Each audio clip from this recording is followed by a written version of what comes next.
ಬಾಯ್ ನ್ಯೂಸ್ಗೆ ಸ್ವಾಗತ.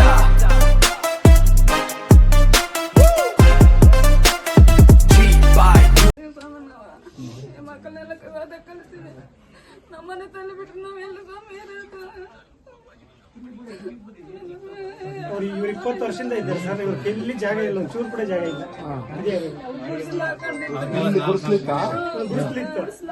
ಊರಾಗ ಎಲ್ಲ ಕಟ್ಕೊಂಡ್ಲಿ ಅಂತ ಹೇಳಿ ಇದ್ ಮಾಡಿ ಮನೆ ಕೊಟ್ಟು ಮಾಡಿದ್ರು. ಊರೆಲ್ಲ ಸೇರಿ ಮಾಡ್ಯವ್ರಿ ಪಾಪ. ಇದನ್ನ ಕೀಳ್ಬೇಕಂತ ಉದ್ದೇಶಪೂರ್ವಕವಾಗಿ ಅಲ್ಲಿ ಕಣದಾಗ ಕಟ್ಟಿವ್ರಿ. ನಮ್ಮದ್ ಕೀಳ್ಬೇಕಂದ್ರೆ ಅದು ಕೇಳ್ರಿ, ಅದು 85 ಸರ್ವೆ ನಂಬರ್ ಆಗಿ ಬರ್ತದ, ಅದನ್ನ ಕೇಳ್ರಿ ಅಂತ ಹೇಳ್ತಾವ್ರಿ. 2017 ಅಲ್ಲಿ ಡೆಮಾಲಿಷನ್ ಮಾಡ್ಬಿಟ್ರು ಒಂದ್ ಮನೆನ. ಯಾರು ನಮ್ಗೆ ಗೊತ್ತೇ ಇಲ್ಲ, ಒಂದು ನೋಟಿಸ್ ಇಲ್ಲ, ಏನಿಲ್ಲ. ಅವ್ರಿಗೂ 2 ಬಿಲ್ ಆಗಿತ್ತು. ಇದೆ ಸರ್, ಊರೆಲ್ಲ ಇದೆ, ಊರೆಲ್ಲ ಇದೀವಿ. ಅವರು ನಮ್ ಜೊತೆ ಬರ್ತಾರೆ. 110 ಮನೆ ಇದೆ. 470 ಬಿಸಿ ನಂಬರ್ ರೂರಲ್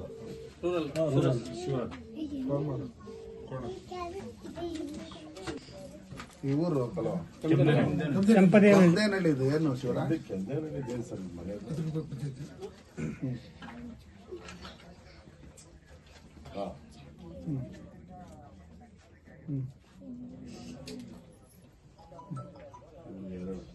ಎರಡು ಕಂತು ಕೊಟ್ಟೈತೆ, ಎಲ್ಲ ಕೊಟ್ಟೈತೆ ಸರ್. ಇವಾಗ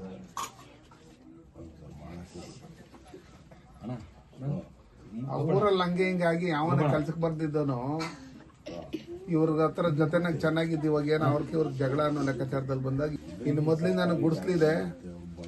ಆ ಗುಡಿಸ್ಲನ್ನ ಕಿತ್ತು ಈಗ ಸುಮಾರು ವರ್ಷಗಳಿಂದ ಕೆಲಸ ಮಾಡ್ಕೊಂಡಿರೋದಿಲ್ಲಪ್ಪ ಬಡವರು ಇವರೆಲ್ಲ.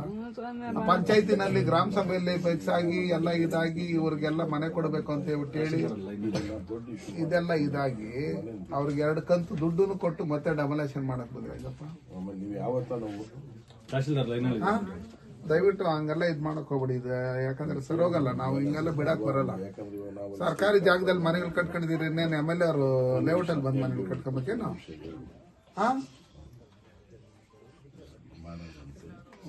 ಕೊಡ್ರಿ, ಆಯ್ತು ಕೊಡ್ರಿ.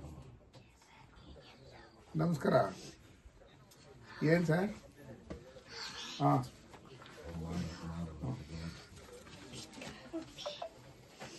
ಸರ್ಕಾರಿ ಇದೆ, ಪಂಚಾಯತಿಯಿಂದ ಡಿಮ್ಯಾಂಡ್ ಇದ್ ಮಾಡಿ ಗ್ರಾಮ ಸಭೆಯಿಂದ ಮಾಡಂತವ್ರು ಪಾಪ ಮಕ್ಕಳು ಅವ್ರೇನು ದಿನ ಏನು ನಮ್ಮ ಕೆಂಪದೇನಹಳ್ಳಿ ಗ್ರಾಮದಲ್ಲಿ ಸುಮಾರು ವರ್ಷಗಳಿಂದ ಅವ್ರ ತಂದೆ ತಾತನ ಕಾಲದಿಂದನೂ ಈ ಜಮೀನುಗಳಲ್ಲಿ ಕಲ್ಲು ಕುಟುಂಬರು ಕೆಲಸ ಮಾಡ್ಕೊಂಡು ಜೀವನ ಮಾಡ್ತಾ ಇದ್ದಂತ ಎಲ್ಲಾ ಜಾತಿ ಬಡವರು. ಈ ಜಾಗ ಏನಿದೆ ಕೆಂಪದೇನಹಳ್ಳಿದು ಸರ್ವೆ ನಂಬರು 85ರಲ್ಲಿ ಸುಮಾರು 50 ಎಕರೆಗೂ ಹೆಚ್ಚಿಗೆ ಜಾಗ ಇದೆ. ಇವತ್ತಿರ್ತಕ್ಕಂಥ ಗ್ರಾಮನೂ ಇದೇ ಸರ್ವೆ ನಂಬರ್ ಸೇರಿರ್ತಕ್ಕಂಥದ್ದು. ನಮ್ಮಲ್ಲಿ ಇವತ್ತು ಊರಲ್ಲಿ ಮನೆ ಕಟ್ಕೊಳ್ಳಕ್ಕೂ ಜಾಗ ಇಲ್ಲ ಅಂತ ಹೇಳಿ ಮಕ್ಕಳಿದ್ದಾರೆ.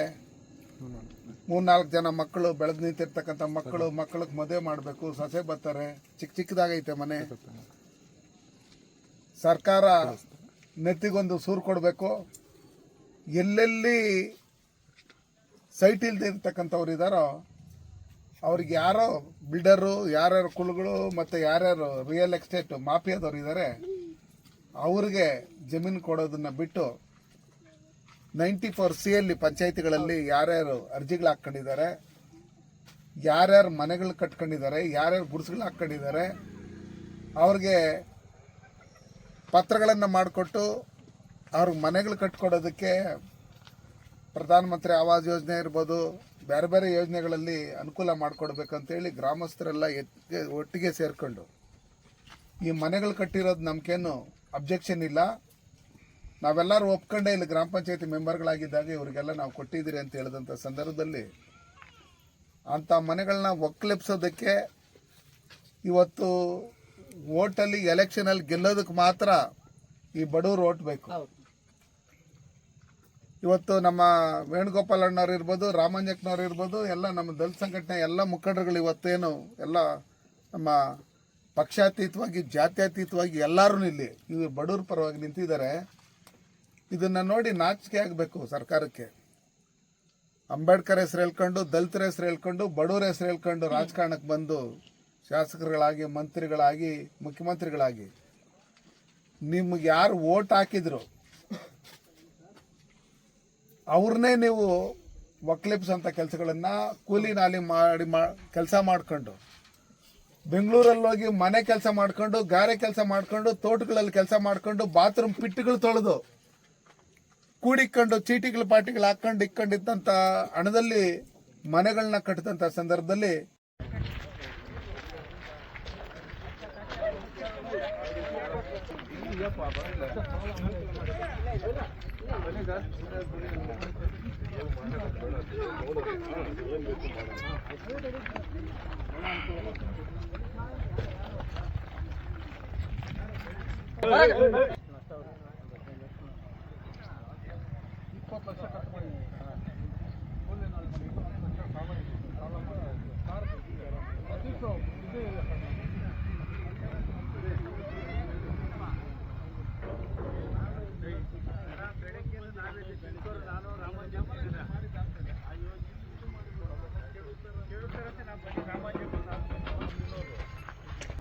ಮತ್ತೆ ಮಾಡ್ತೀರಿ.